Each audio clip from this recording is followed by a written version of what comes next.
we go. Oh, the Holy Rabbi Goldstein is here also. Fonda, welcome. Everybody, so nice to see everybody. Yeah. Okay, we should be on Facebook Live also, if anyone needs to go there.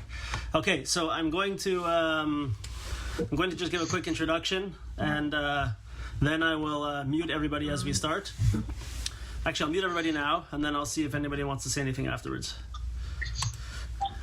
Okay, so first of all, a couple words of introduction. Want to thank everybody that's all coming to the shiur and listening and supporting and trying to spread the Torah of Rabbi Nachman around.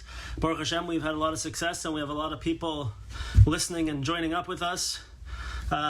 Please go to our YouTube channel, Breslov Thornhill, and subscribe and like some videos that you watch there.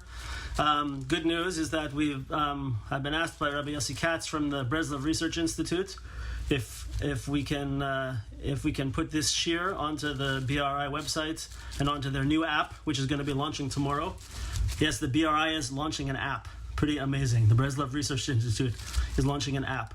So this shiur will be up on the BRI website and on their app. So go around to the YouTube channel and subscribe and like.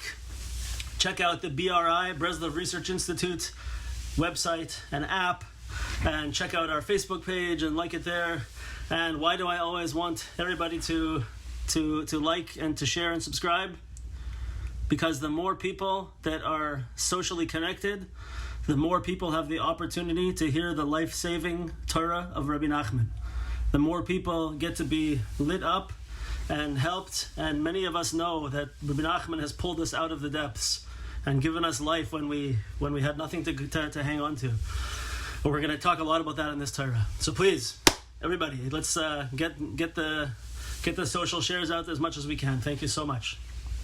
Of course, you all know I don't make any money from this, right? This is just for.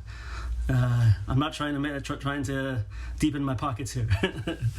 Okay. What else? The other thing is there's some new people here. So I'll just give a quick rundown of how we run the shiur over here. We like to ask people to hold off questions until the end, unless they're absolutely necessary, for like basic understanding of what's happening. And so if you have a question to ask, there is a way on Zoom that you can raise your hand. So you have to each one figure out how to do that. And if it's important, we'll discuss it. But if not, please keep your questions to the end so we can maintain the flow of the shiur for everyone listening on all different formats. And then we'll be happy to stay up all night discussing deep Torahs and ideas that come up in questions with tremendous simcha. And that's really it, I think. So, I guess one more point is that the Torahs of Rabbi Nachman are very deep and very complicated, and it's really important to follow along step by step to build the path that Rabbi Nachman is giving to us. And it's going to take us, this happens to be a little bit of a shorter Torah, it'll probably take us 4 sessions, I think, 4 to 5 sessions. But every step is important. So do your best to follow along every week and keep, as we like to say, hold cup of where we are. Keep an understanding of where we are so we can follow the path and learn the idea that Rabbi Nachman is giving us in depth. Having said that, we always try to make every single class meaningful on its own with some of the aspects as well. So we're starting now, Torah Yud. Torah Yud was given over just before Purim in 1803. And it happened to be a time when there were a lot of decrees coming out against the Jewish people from the government, from the Russian government. There was this famous decree that came out called Enactments Concerning the Jews. That was written by the Tsar over there. And these were all those terrible decrees that were going to try to wipe Yiddishkeit out completely. And so Rabbi Nachman says, like we're going to see, that Jews have to do what we can to wipe out negative decrees that are coming against us. And the advice of Rabbi Nachman in this Torah is going to be some of that. How do we do that? And we're going to see. And there's some very, very important stuff here. We're going to actually, in this class, we're going to see a little bit in Likutei Halachas and a couple of points from Chaim Moran also, Sichos Aran, just to help to understand some of the basic ideas over here. So let's stop talking about what we're doing and let's actually do it. Okay, so the Torah starts like this. It's Torah 10 in the BRI, Reb Chaim Kramer version. It's page 114, and Torah Tes in any other Hebrew versions. It starts with a pasuk, and then a statement, and then we're going to leave those two aside and come back to them at the end of the Torah. The pasuk that it starts with is from the Sefer Shmos. Ve'elu hamishpatim asher tasim lifneihem. These are the ordinances, laws that I have put before you, that you must place before you, actually, that you must place before yourselves. So we're going to come back to that pasuk at the very end. Next, Rabbi Nachman makes a statement. Now listen to this, and listen to how much this applies to our current situation. Rabbi Nachman says, Kishayesh chas v'shalom dinim al Yisrael. When there are, God forbid, divine judgments against the Jewish people, al yedei rikudim v'hamcha eschaf, through dancing and clapping, nase hamtakas adinim, we effect sweetening of the judgments. So when we're in a situation where there is dinim against the Jewish people, through dancing and clapping of hands, we can mitigate these judgments and stop whatever's happening, whatever's supposed to be happening. So I'm sure we all understand that there's some aspect of this going on right now, that we're existing in some type of realm where there are dinim. People are dying, people are having their parnasa taken away, people are getting sick, people are facing all kinds of difficulties. This is us experiencing dinim in the world. And when we're experiencing this, we have to know how to get out. And the first statement that Rabbi Nachman says is through dancing and clapping, we can mitigate these judgments. Now there's an important point that is brought down by a few of the commentaries over here. And that is, we're going to go through this Torah. And we're going to see how dancing and clapping of hands are deep aspects of Kabbalah. And we're going to understand how it relates to different types of spiritual energies and whatnot. There's going to be depth to it, very, very, very deep spiritual ideas, right? But many of the commentaries say that Rabbi Nachman didn't say these things without wanting us, only wanting us to relate to them on an intellectual level. When Rabbi Nachman said, he said that this is right before Purim, when he wrote this, when he gave over this Torah, and there's decrees against the Jewish people, and the dancing and hand clapping of Purim is going to be what's going to upturn these decrees, is going to sweeten the judgments. When Rabbi Nachman said that there's an idea that we have to dance and clap our hands, there's deep Torah behind it. But you have to do it, even if you don't see the rest of the Torah. Even right now, when we finish today, you could stop and turn off the Zoom, or leave it on if you want. Turn off the Zoom and give a little dance and clap and sing a nigun. Right? This is MS. So it's an important idea. The Torah is not meant to be intellectual. The Torah is meant to be something that we live.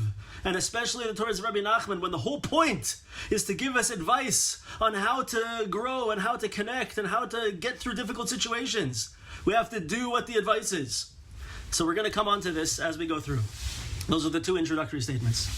Zok Rabbeinu, ki ikar gedulasai shel HaKadosh Baruch Hu shegam ha'akum yedu sheyesh elokim shalid ha'moshel. Listen to this. The ikar, the main greatness of Hashem, the essence of God's greatness in the world, is when also non-Jews know that there is Hashem who is ruling and master over the world.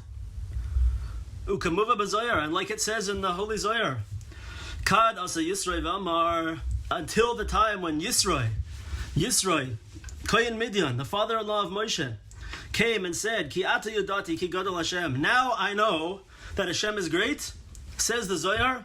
Kadein is yakar v'yis'al shma ilah. When Yisroi did that, Hashem's name was infused with greatness. His greatness was shown in the world to an extent that it never was before. Everybody knows who Yisro was, right?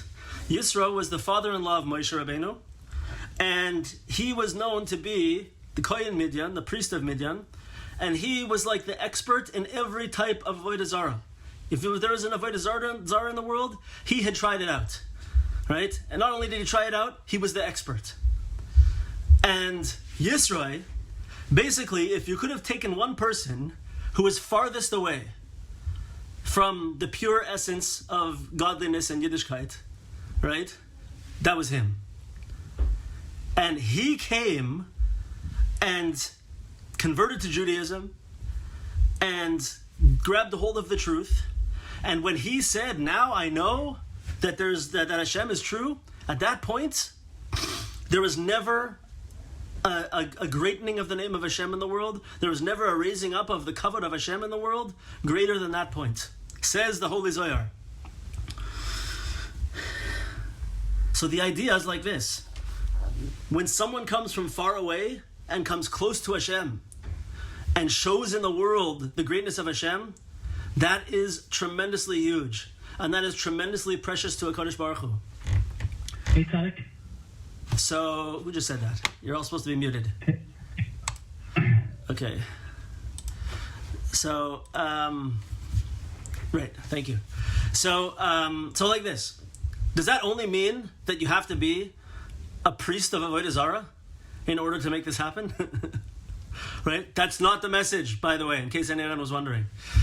We don't want to go out and become a priest of Avodah Zarah in order so that we can come back. But this concept applies to every single person.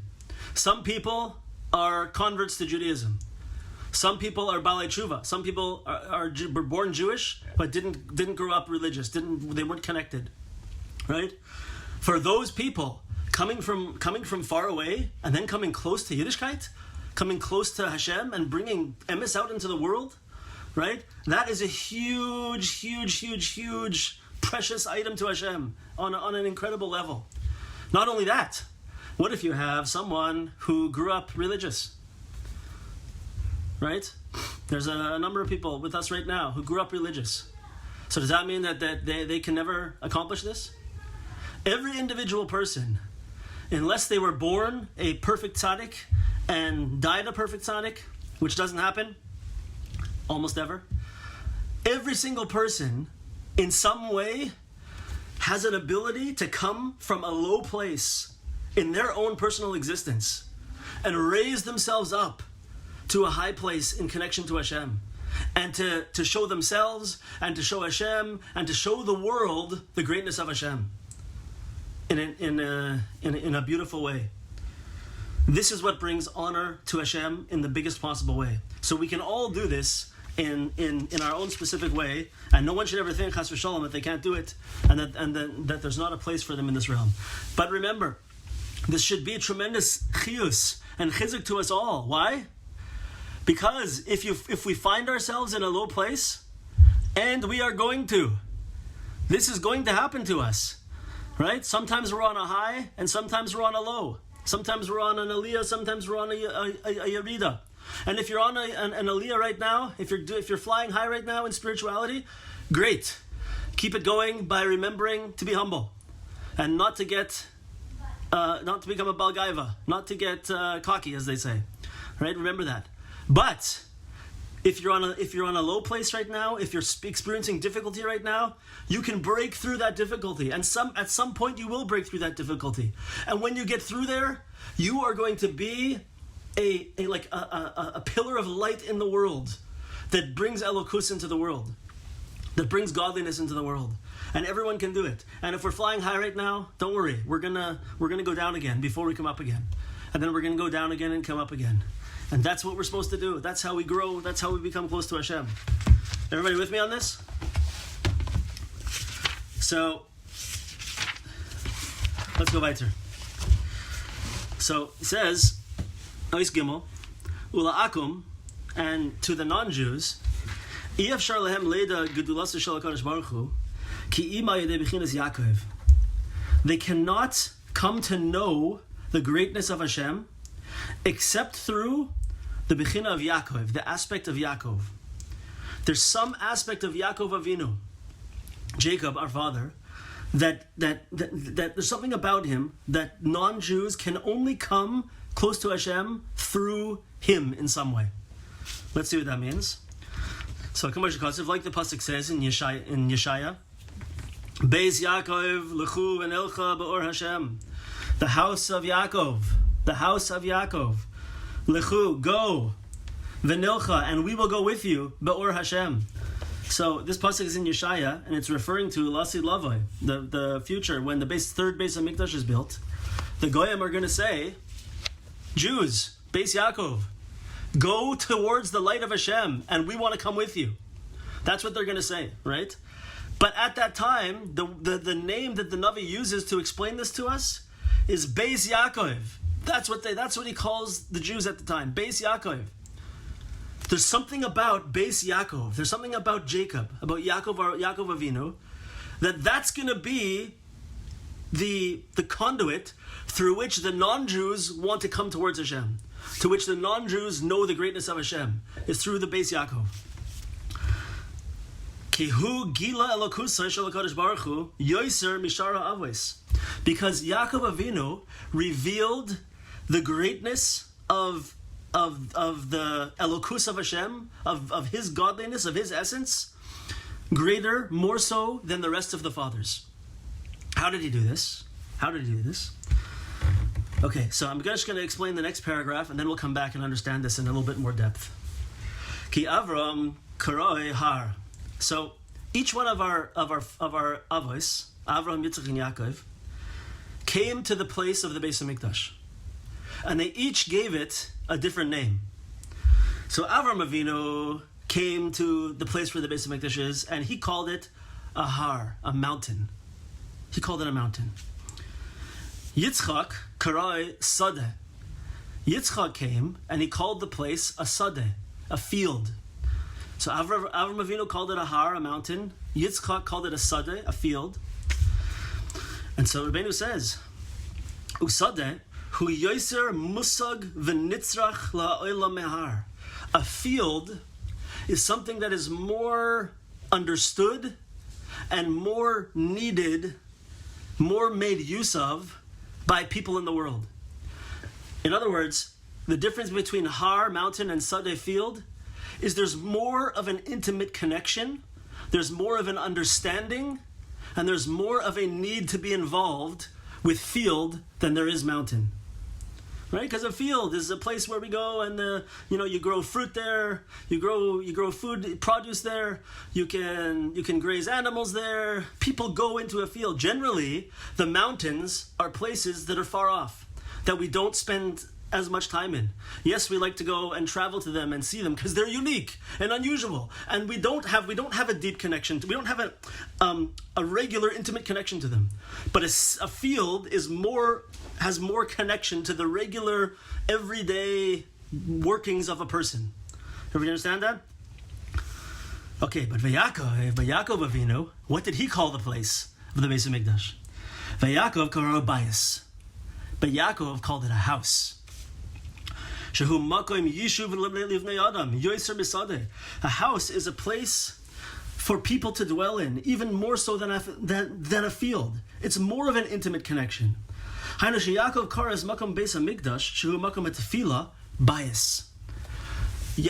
called the place of the Beis Hamikdash, and the place of the Beis Hamikdash represents to us the tefillah, prayer, connection to Hashem. He called it bayis. He called it a house. That's a place where people live and dwell, where we spend all of our time. So to Avram Avinu, it was mountain. It was far off. To Yitzchak Avinu, it was sadeh. It was like a little bit more connected to me, a little bit closer. But to Avram Avinu, it's my house. It's the place that I live. It's part of me. You hear? This is Yaakov Avinu's connection to the place of the Beis Hamikdash and to the concept of tefillah and prayer. Ki hela es tefillah mehar v'sadeh lebechinas bayis, because he took the concept of tefillah, of prayer, and raised it up from mountain and field, which is far off from me, to the place of house. Sheyesh bo tefisa livnei adam. That's a place where I relate to, where I live in. Yoser mehar v'sari, much more than mountain and field. And by the place, when you call something a house, it's so familiar to us and so obvious, and we can relate to it on such a level that even the non-Jews can understand Hashem through Yaakov Avinu, through Yaakov Avinu's understanding of the Beis Hamikdash and of the concept of tefillah. Okay, so there's that's a basic background to start off with over here. Now there's some beautiful Torah over here that is given over by Reb Nosson in the Likutei Halachas.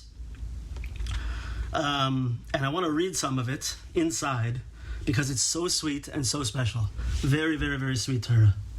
So first of all, we have to know that the three fathers, what did they do? They revealed godliness into the world, right? Elokus, they revealed it into the world. And they each did it in their own way. And they each had a way of revealing God into the world. So therefore, the Gemara tells us that Avram Avinu was Mesakein Tfilas Shachris. Avram Avinu established the prayer, the morning prayer. Yitzchak Avinu was Mesakein Tfilas Mincha. Yitzchak established the afternoon prayer. The Yaakov Avinu was Mesakein Tfilas Arvis. He established the nighttime prayer.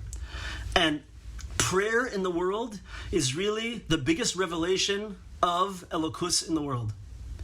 And anyone who's been to the last few Torahs that we learned, how do we see this? What's a beautiful way that we see this? We know that Rabbeinu told us that the concept of Emunah, Nisim, and Tefillah, and also Eretz Yisrael, are all one thing. You guys remember this? Put your hand up if you remember this. Yeah, very good. Very, very good. So, why is that so important? Because it's through these concepts that the world gets filled with emunah. Right? We're gonna use some Rav Arush language now. Right? We need to fill the world with emunah. We need that everyone understands the existence of Hashem in the world, and everyone relates to the concept of emunah in the world. And emunah and tefillah and nisim, emunah, faith, tefillah, prayer, and nisim, miracles, are all one thing. And how do we see that? We see that because we know that what's the essence of a nes? What's a miracle? A nes is, a miracle is when we have nature following its regular natural path.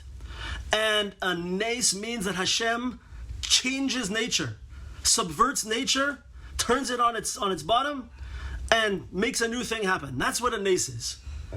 When we go out from the natural order of things, a nes. And we have emunah that Hashem can make nisim, and that's why we daven. In other words, they're all three connected. We daven to Hashem, and we ask Him for things because we believe that He can do it. Even though the way my life is going right now, you have a person who hasn't had a job for a long time, who hasn't had gotten married for a long time, who hasn't had children for a long time, whatever it is, and the doctors are saying it's not going to happen, or the career counselors are saying, you're a tough guy to find a job for, right? Or whatever the situation is. It looks like according to nature, it's not going to happen, but the person davens, and they break through the heavens for as long as it takes, and then the job comes. And then the shidduch comes, and the children come, and nature is subverted because this person had emunah and prayed and made that connection, and everything was changed. So through prayer, emunah is revealed in the world, and elokus, godliness, is revealed in the world. This is what we want. We want for everybody in the world that we should all have emunah. And when everybody in the world has emunah, everybody will live a different life. Everybody will be able to face difficulties with a whole different perspective. Right? It's a gift to the world, emunah. So, each one of our forefathers who revealed one of these aspects of prayer, Shachris, Mincha, and Ma'ariv, they revealed godliness into the world through tefillah.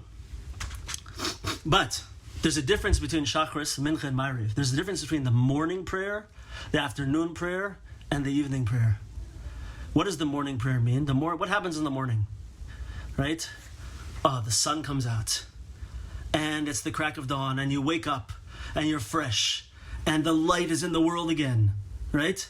And it's a new day, right? Zeh hayom asal Hashem. This is the day that Hashem made for me. Nagila v'nismecha bo. It's a beautiful new day. So we have you wake up in the morning, and everybody knows, like in regular English we say, you wake up in the morning fresh as a daisy, clear as morning, right? It's clarity. Morning is clarity. Morning is a time of newness and clarity. So the prayer of Shacharis has that character to it. As we go through the day, and we approach the time for the afternoon prayer, closer to sundown, so the sun starts to, wax or wane, whichever one is correct.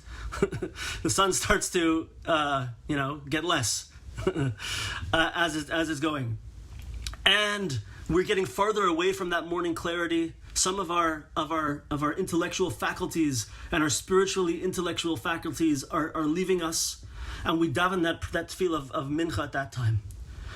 Oh, but then there's the tefillah of Arvis, of Ma'ariv. That's the tefillah that we say in the dark. In the dark. So the holy Reb Nosson says in the Likutei Halachas this beautiful idea that Yaakov Avinu made this prayer. Specifically, Yaakov Avinu made this prayer. Yaakov Avinu, who had the hardest life of all of those three fathers. He spent years working for Lavan, and he got the wrong wife, and then he tricked him, and then he got the other one, and then he had to work extra years, and then he came out of there, and then his sons were fighting, and his son Yosef he thought was mutilated by an animal, and he was away from his son for 22 years. And that whole time, he lost the power of prophecy because he was so broken. And you can't have prophecy without simcha. And he was mamish broken. He had no prophecy.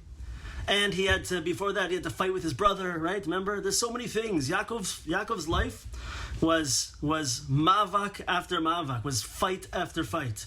He had a very, very difficult life. And he was the one who, at that point, knowing what his children were going to go through, was masaken the tefillah of Ma'ariv, the prayer of the nighttime. Right? The famous thing, beautiful idea, says by the end of Yaakov Avinu's life, that Yaakov Ratza Yaakov legalias haketz. He wanted to reveal the end, what was going to happen at the end of times to all his children, to the 12 tribes. He wanted to tell them, here's what's going to happen in the end times, like Mashiach times. So everyone should be ready. And so at that point, the Mefarshim say that his prophecy was taken away from him, and he was not able to tell them what to do. There's a beautiful Devar Torah that he really did tell them what to do, based on the pasuk, but that's not for now. But this was Yaakov Avinu. Yaakov Avinu saw that there's going to be Averas in the future, and there's going to be Gullus, and it's going to be difficult, and there's going to be dark times. And Yaakov Avinu stood up right then and said, I have to be Masakein Ma'ariv. I have to tell the Jewish people, I have to connect everybody to prayer in a place of darkness. That even when we're at our lowest, even when we're facing very serious challenges, we have something to hang on to. And Yaakov Avinu is our anchor. He's the one who first laid that down for us. And we're going to see how after Yaakov Avinu, later tzaddikim are our anchor afterwards. But this is the main idea. So it's from that dark place, from that place of gullus, from that place of difficulty, where we all find ourselves at some point. And at that point is when we need something to connect to. So says Reb Nosson, that this is what it means, that the rest of the nations are going to only know Hashem and know tefillah through Beis Yaakov. Because it's that place where we all need to connect to, where we can all identify with, where I have a very serious difficulty and I need to reach out. At that place, people are able to be connected to HaKadosh Baruch Hu. And that's what Yaakov Avinu gave us. And that's why Beis Yaakov is the place of connection for everybody.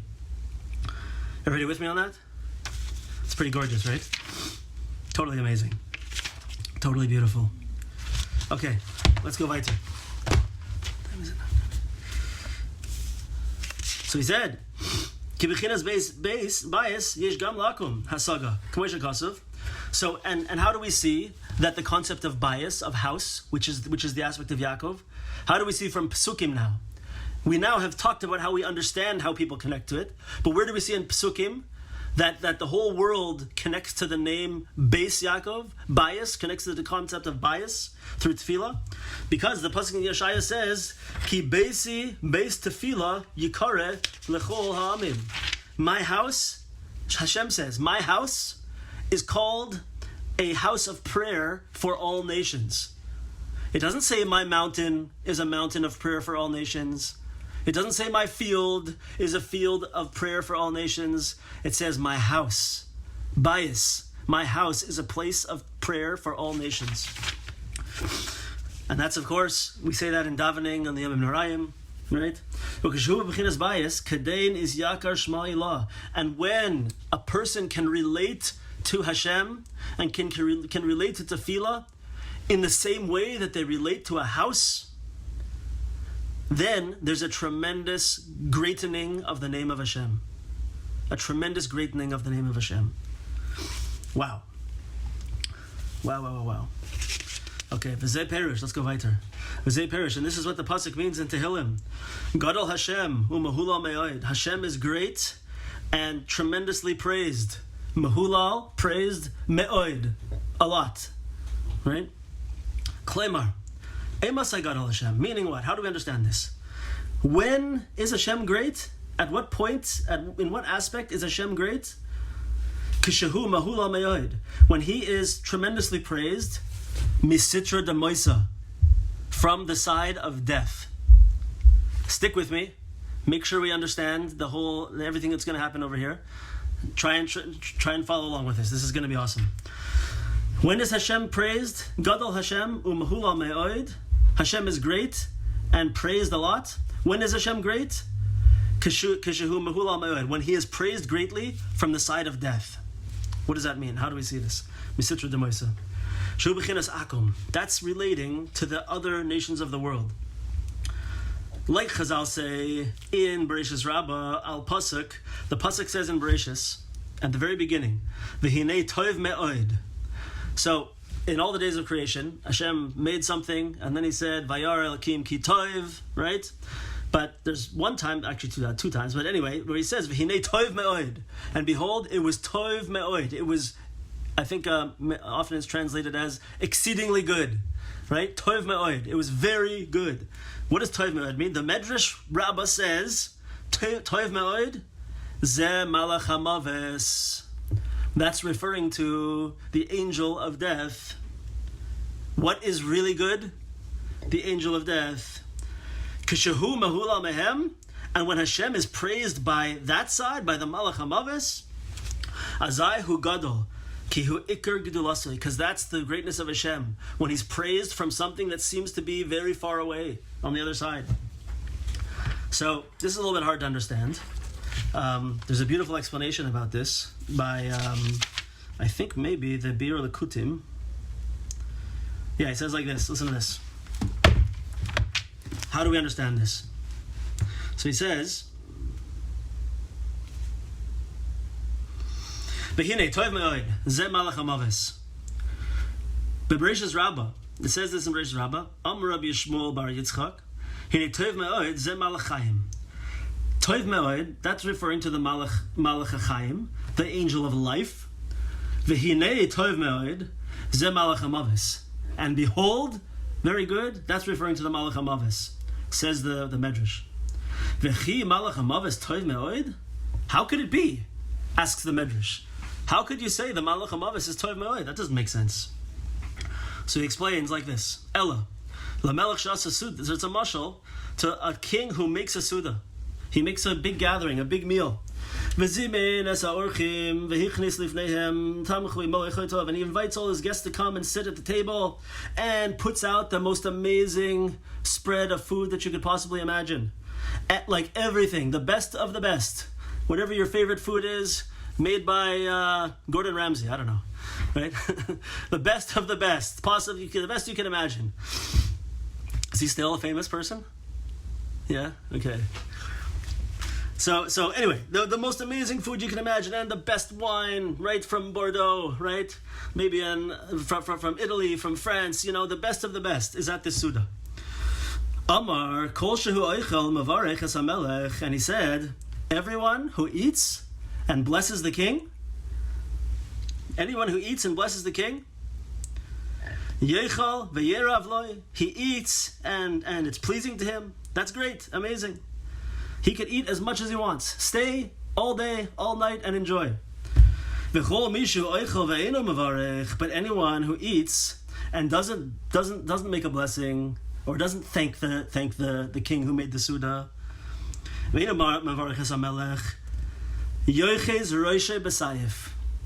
he's going to off with his head with a sword. Right? So too, a person who comes into this world and does mitzvahs and ma'asim tovim, he's gonna be face to face with the Malach HaChaim, the angel of life. He's gonna face the Malach HaMavis. So, how do we take this story and understand it in a way that's gonna make sense to us? So, I think it's like this. We know how. So in other words, how can we call the Malach HaMavis Tov Moed? Right? Yeah, I think we can. We have a way to look at it. So we can say it like this. What are we doing here? Why are we alive? Why did Hashem create the world? What's the purpose of us being here? Right?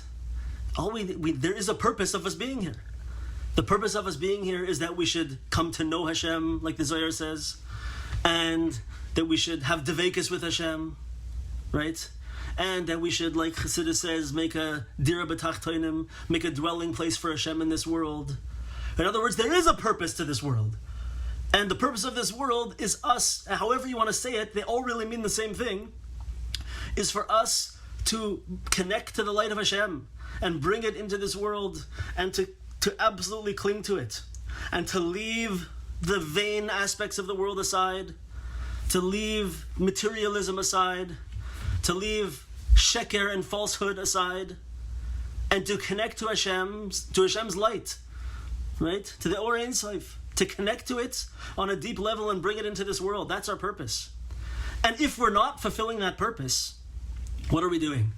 I'll remind everybody of a famous, I think it's a famous Gemara, where there's a difference of opinion between Beis Shammai and Beis Hillel.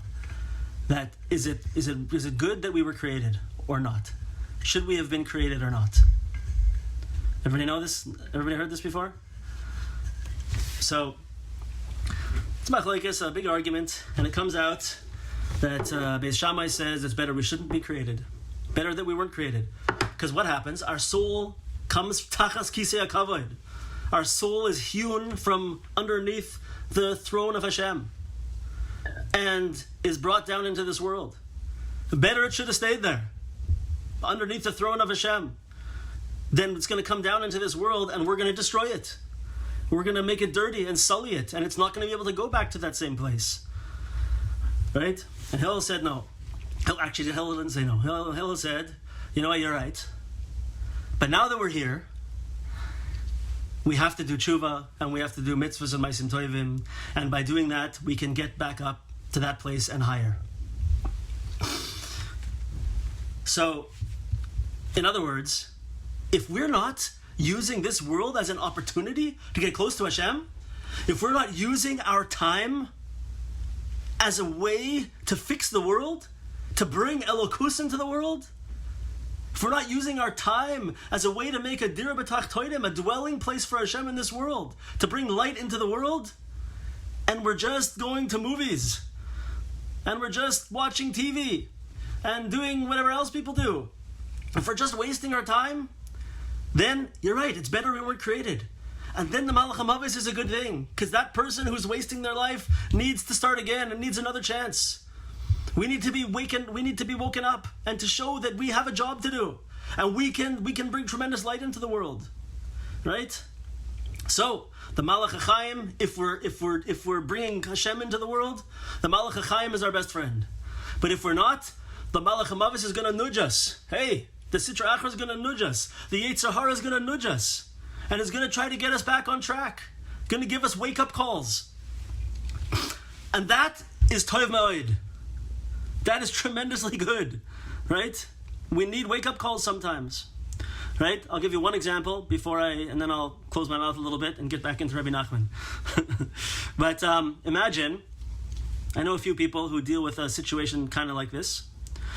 Imagine you have a person who has a problem with, let's say, drug abuse.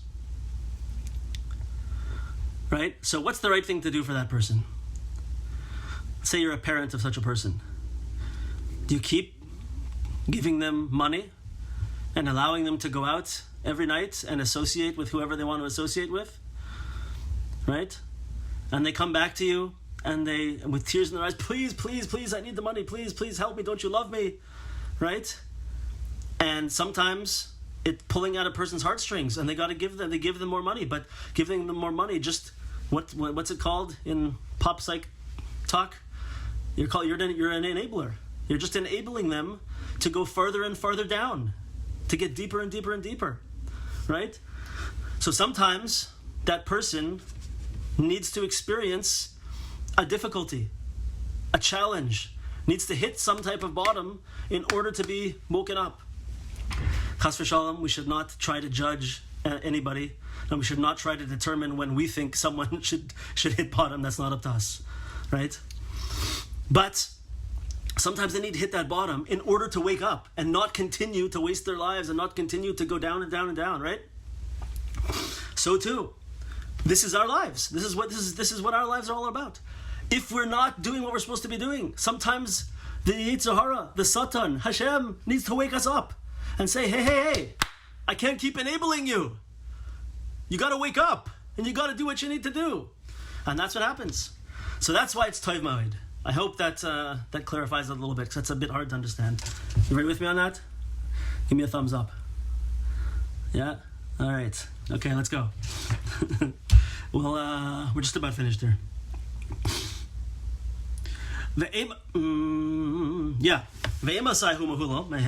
And when is it, at what point is it considered that Hashem is tremendously praised from those negative sides? Be'ir Elokeinu har kadshay. The rest of that pasuk is, the pasuk says, Gadol Hashem u'mehula ma'od, Bir Elokeinu har kadshay. Great is Hashem and tremendously praised in the city of God, the mountain of His holiness. Hainu, kishebechinas har naise ir Elokeinu, shehu yishuv b'nei adam. When is it that Hashem is praised? When is Hashem's name great? When the aspect of har, of mountain, when that aspect of Hashem being at a distance becomes like Ir Elokeinu, becomes like the city of God. When we go from viewing Hashem as a far off mountain, when we go from there into the place of being in the city of God. When we go from that place of distance to that place of intimacy. Right? Bechinas bayis, which is the same thing as house. Shu musag yoser mehar v'sadeh, which is a place that is more connected to us. We understand more, and we exist with more than mountain and field. Tainu k'shemalim es bechinas etefila mebechinas har lebechinas iru bayis. When we raise up the concept of tefillah, of prayer, from mountain and field, which is when Hashem's far away from us, to the aspect of city and house, which is when Hashem is close with us, when we connect to Hashem on a close level.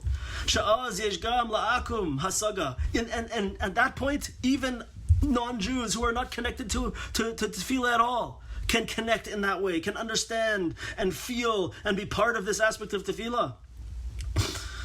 Az daika gadol Hashem. That is when Hashem is great, says Rabbi Nachman. Because that's the main greatness of Hashem. When even those who are far away know about Hashem. That is the greatness of Hashem. Wow. Okay, tiny bit more. We usually do an hour, so we'll go a little bit more. Ve'inyan zeh. We're going to get something important now. And this aspect that we're talking about, that we have to raise up this aspect of prayer from mountain and field to city and house. Like the city of God,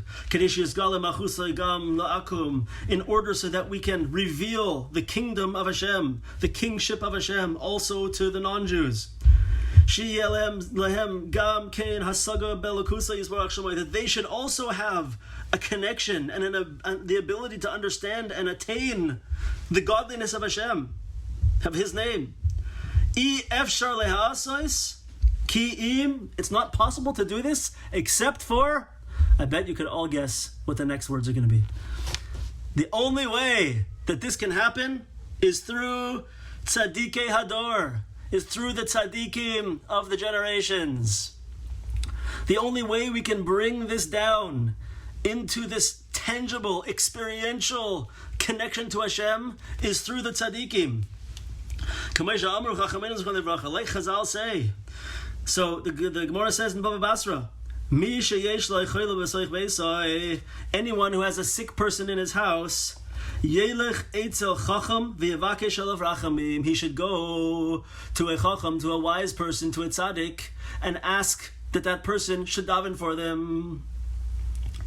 Hasn't this been the behavior, the general minhag, the custom of Jewish people throughout the millennia? That when, the Gemara speaks about it all the time, that when there's someone sick in the house, when you have someone who's in danger, what do? Do we give up? Chas v'shalom. Ein shum yeosh. But we go to the chacham, we go to the tzaddik, and we ask that tzaddik to daven for them. Right? There's a famous story in the Gemara that the son of Rabban Gamliel, I think, was sick. So he sent his 2 students to go to Rabbi Chanina ben Doisa. Rabbi Chanina ben Doisa, even though Rabban Gamliel was the Nasi Hador, he was the Nasi, he was like the prince. He was like the political and religious leader of the Jewish people. But Rabbi Chanina ben Doisa was like the tzaddik. He was the holy, holy, holy person. It says about Rabbi Chanina ben Doisa that if there was a drought and they needed rain, that the custom was, the custom is, and was, that we would fast and pray to make it rain. Right? So the Gemara says that when Reb Chanina ben Doisa, all he did was take off his shoe, because they would take off their shoes and put on sackcloth, right? He took off his shoe, and the second that his foot hit the ground, the rain started to fall. That was enough. Because Reb Chanina ben Doisa was the amazing, sweet, unbelievable tzaddik, right? So Rabban Gamliel, when his son was sick, he didn't daven for him. He sent his 2 best students to go to Rabbi Chanina ben Doisa. Rabbi Chanina ben Doisa saw them coming through his window. The Gemara says the story. And by the time they got to the door, Rabbi Chanina ben Doisa opened the door, and he said to them, I know why you're here, and don't worry, Rabban Gamliel's son is already healed. Right? Because he was such a holy, beautiful, sweet, amazing tzaddik. So why are we saying this over here? Because we see this is where we go to connect to tefillah on a deep level. We go to the tzaddikim, and I'm gonna end it here, but I want to say something that I'm sure we all feel on a very, very, very deep level, and that is that we've been talking about right now the beginning of this beautiful Torah from Rabbi Nachman, sweet, beautiful Torah, right? We're talking about this idea that when we find ourselves in nighttime, we find ourselves in gullus, we find ourselves in darkness, in our own personal exile. And right now we're in the middle of the middle of a worldwide national exile as well. But when we find ourselves in our own personal exile and things are difficult, right?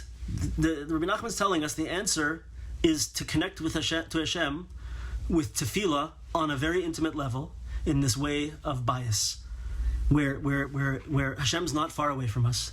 Hashem is right here. Just like I live in my house, I live with Hashem. I live with tefillah. And the only way to do that, says Rabbi Nachman, is through connecting to the Tzadikei Hador, is through connecting to the Tzadikim. I cannot imagine existing without the Torah of Rabbi Nachman. The tzaddik, the tzaddikim, the tzaddik hador, the tzaddik Yesod Olam, all the tzaddikim, all the Torah, all the I couldn't get through this. I couldn't get through life without Rabbi Nachman, without the tzaddikim. Every Torah that we learn, everything that lights us up, right? That takes a little candle and puts it inside our neshama and gives us chiyus, gives us strength. Every time we connect to the tzaddikim when we daven, right? Every time we hear words of encouragement and words of Torah and everything we gather from the tzaddikim, this is how we do it. It's so clear and obvious, right? So Rabbi Nachman is telling us, if we want to be those people who are connected on an intimate level and who we don't think Hashem is on a mountain. Hashem is in my house with me. I'm in His house. We are together. I made a house for Hashem in my heart, right? If we want to be those people, we need the tzaddikim. And Baruch Hashem, we have the Torah of Rabbi Nachman, and of all the tzaddikim. We should merit, God willing, to go on through this Torah. Like I said, I think it'll take us maybe 4 weeks, something like that. And to hear these beautiful words. We're going to hear Torah about dancing and clapping hands. We're going to hear some Kabbalah. We're going to get deeper and deeper into this idea. And I look forward to seeing everybody next week.